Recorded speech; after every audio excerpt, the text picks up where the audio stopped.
अपने परिवार को स्वादिष्ट और सेहत से भरपूर खाना खिलाने के लिए हम किचन में सूझबूझ और समझदारी से काम लेते हैं।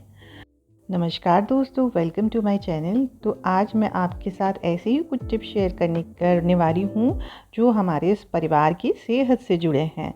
तो आइए शुरू करते हैं।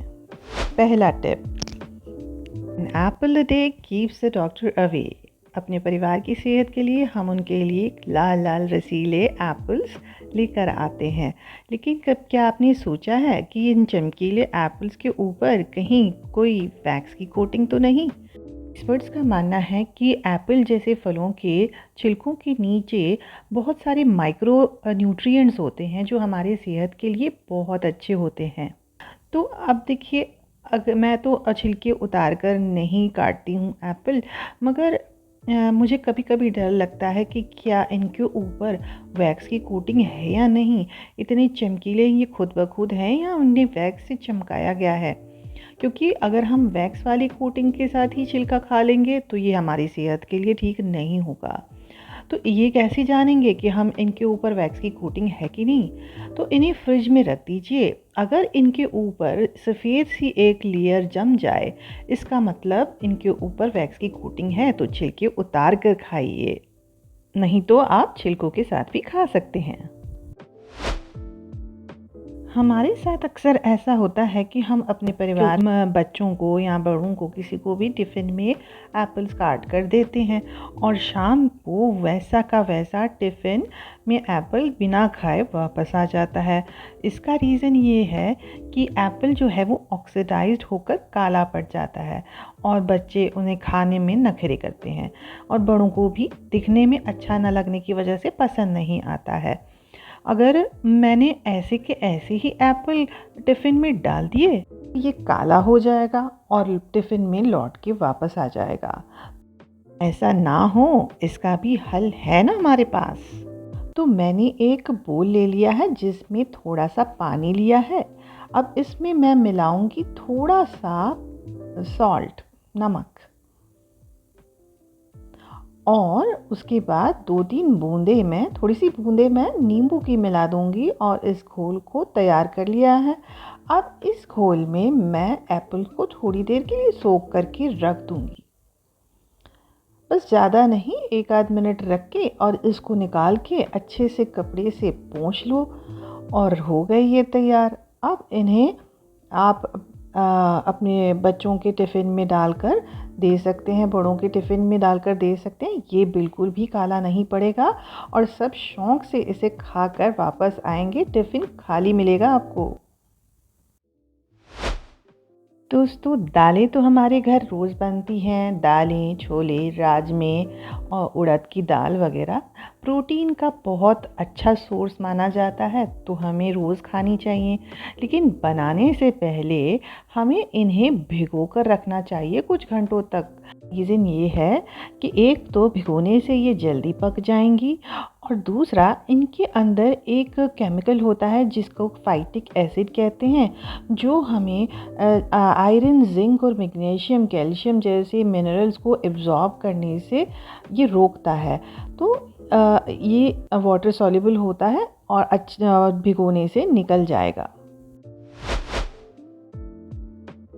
दाल बनाने का हमारा ट्रेडिशनल तरीका था, हम खुले बर्तन में बनाते थे और बनाने से पहले भिगो कर रखते थे। मगर आजकल हम ये करते हैं कि कुकर में डाला, मसाले डाले, सीटी बजाई और बन गई दाल। लेकिन देखिए इसमें कितनी झाग है। पहले हमें कहा जाता था कि इस झाग को निकाल देना चाहिए। इस झाग से पता है क्या हमें क्या परेशानी होती है? हमें एक तो गैस बनती है और दूसरा यूरिक एसिड की समस्या भी हो जाती है, जिसकी वजह से हमारे जोड़ों में दर्द होने लगता है। तो हमें पहले ना कुकर में अगर हमें बनानी है तो पहले हम थोड़ी देर के लिए उबालें, झाग बन जाएगी, निकाल दिया। उसके बाद हम तो टमाटर, अदरक लहसुन का पेस्ट और जो भी मसाले डालने वो डालो, सीटी बजाओ दोबारा से, दाल बन जाएगी। तो ऐसा करने से बहुत फ़ायदा होगा।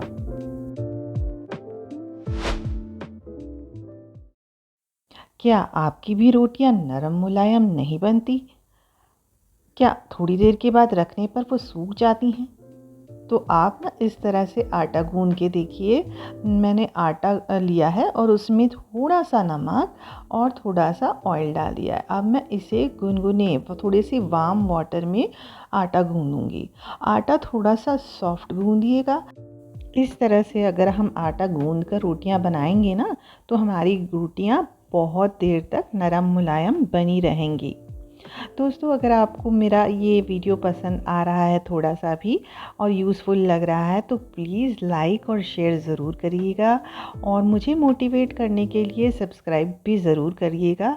और कमेंट सेक्शन में मुझे बताइएगा कि आपको कौन सी टिप ज़्यादा पसंद आ रही है। और साथ ही साथ मुझे ये भी बताइएगा कि आप कहाँ से ये वीडियो देख रहे हैं। मुझे आपके कमेंट्स का इंतज़ार रहेगा।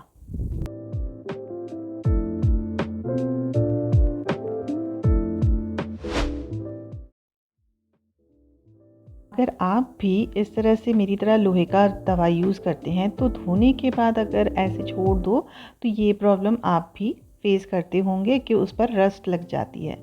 अब मैंने ना ये तवा फिर से धो लिया है और मैं क्या करूँगी कि इसके ऊपर कुछ बूंदे तुरंत ही धोकर ना पोंछ कर हमें कुछ बूंदे ऑयल की लगाकर इसे टिश्यू पेपर से पोंछ कर रख देना चाहिए। एक कोटिंग ऑयल की लग जाएगी तो रस्ट बिल्कुल भी नहीं होगा तवा और नए जैसा बना रहेगा। और ये इस तरह से तवे को रखने पर ये तवा नॉन स्टिक की तरह भी हमारा काम करेगा।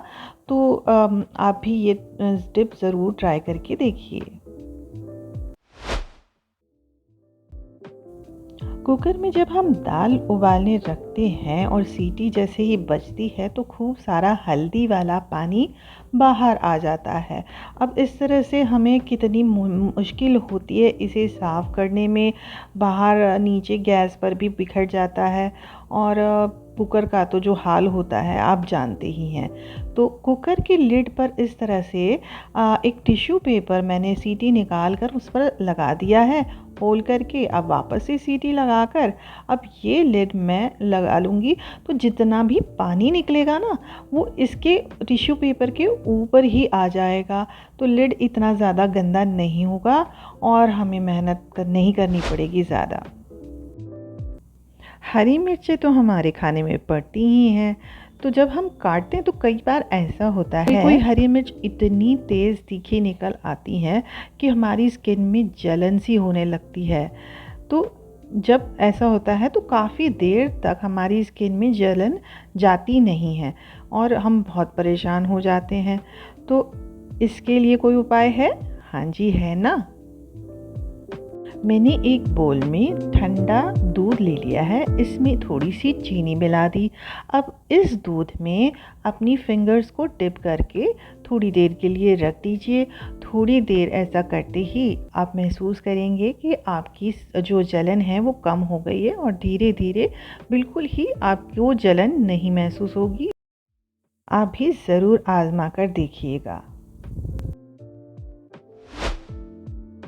खाना बनाते वक्त कई बार हमारा हाथ किसी गर्म बर्तन से छू जाता है तो इतनी तेज़ जलन होती है। यहाँ तो कई बार रोटियों की भाप भी लग जाती है, उसकी तो जलन बहुत ज़्यादा परेशान करती है। तो उसका ये उपाय है कि कोलगेट जो वाइट पेस्ट है उसको हम उस जो जले हुए जो जगह है वहाँ पर स्किन पर अच्छे से ऑइंटमेंट की तरह ही लगा देंगे। थोड़ी देर में ही आपको बहुत राहत महसूस होगी।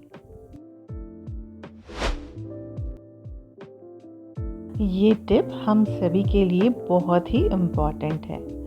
जब भी हम खाना बनाएं तो हमारी मन की स्थिति बहुत ही पॉजिटिव होनी चाहिए। देखिए, कहा जाता है कि जैसा अन्न वैसा मन और वैसा ही तन।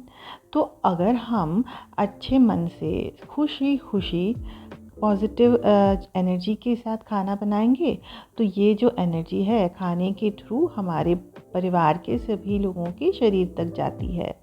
और अगर हम दुखी होके, गुस्सा होके और कोई नेगेटिव फीलिंग रखकर खाना बनाते हैं तो वो नेगेटिव जो एनर्जी है वो हमारे परिवार के लोगों तक पहुंचती है।